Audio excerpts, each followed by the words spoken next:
नमस्कार, आप देख रहे हैं एसपीएन 9 न्यूज और मैं हूं आपके साथ मनीष कुमार सैनी। बहुजन समाज पार्टी की प्रमुख मायावती ने 10 विधानसभा सीटों पर होने वाले उपचुनाव में लड़ने का ऐलान तो कर दिया है। अब देखना दिलचस्प होगा कि आने वाले समय में लोकसभा चुनाव की तरह ही मायावती को और भारतीय जनता पार्टी के सामने बहुजन समाज पार्टी को बड़ा झटका लगता हुआ नजर आएगा या फिर समाजवादी पार्टी लीड करती हुई नजर आएगी, जिस तरह से लोकसभा चुनाव में देखा गया।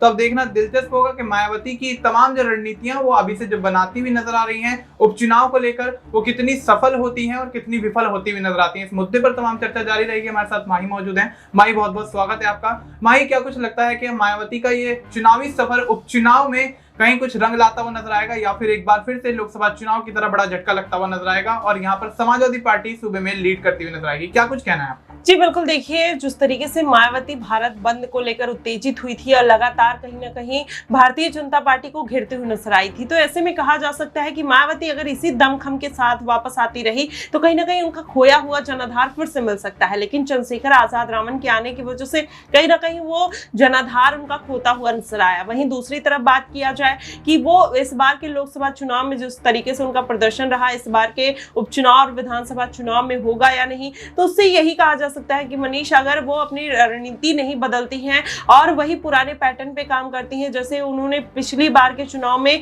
ज्यादा से ज्यादा मुस्लिम कैंडिडेट्स को उतार दिया था, उसके बाद उनको ही क्रिटिसाइज करते हुए नजर आई कि हम उनकी वजह से हारे, तो कहीं ना कहीं एक सही रणनीति की जरूरत है और मायावती को अब तमाम मुद्दों को ट्वीट करके नहीं बल्कि जनता के बीच जाकर सॉल्व करना चाहिए। वही उनकी पार्टी के लिए जीत का कारण बन सकती है। नहीं तो अभी जिस तरीके से मायावती अभी करती हुई नजर आ रही है, जिस तरीके से राजनीति कर रही है, उससे बेहद मुश्किल नजर आता है कि वो इस बार के उपचुनाव में भी कोई सीट निकाल पाएंगी या नहीं, या फिर 2027 के विधानसभा चुनाव में वो कुछ बेहतर कर पाएंगी। और वहीं आजाद की बात करें, पहली बार ही चुनावी मैदान में उतरकर 1,52,000 वोटों से जीत दर्ज करना कहीं ना कहीं बहुत बड़ी बात है। और ऐसे में मायावती का इतनी पुरानी पार्टी होने का क्या फायदा जो अपना खोया हुआ जनाधार वापस नहीं ला पा रही है। तो कहीं ना कहीं एक बड़े संकट का विषय है, कहीं ना कहीं सोच विचार का विषय है। बैठक करनी चाहिए, रैलियां करनी चाहिए, जनसभा करनी चाहिए, जिसके बाद कहीं ना कहीं मायावती को एक क्लियरिटी होगी कि आखिरकार उनको किस दिशा में जाना है और किस तरीके की रणनीति बनानी है।